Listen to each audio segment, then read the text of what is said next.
شروع اللہ کے نام سے جو بڑا مہربان نہایت رحم کرنے والا ہے،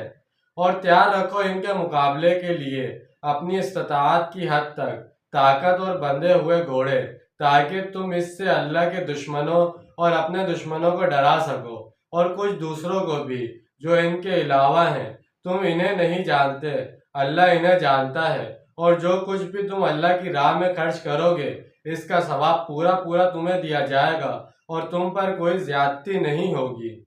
یہاں مسلمانوں کو واضح طور پر حکم دیا جا رہا ہے کہ اب جبکہ تمہاری تحریک تصادم کے مرحلے میں داخل ہو چکی ہے، تو تم لوگ اپنے وسائل کے مطابق مقرور بھر فن حرب کی صلاحیتوں، اہلیت، اسلحہ اور گھوڑے وغیرہ جہاد کے لیے تیار رکھو۔ اگرچہ ایک مومن کو اللہ کی نصرت پر توکل کرنا چاہیے، مگر توکل کا یہ مطلب ہرگز نہیں کہ وہ ہاتھ پر ہاتھ دھرے بیٹھا رہے اور امید رکھے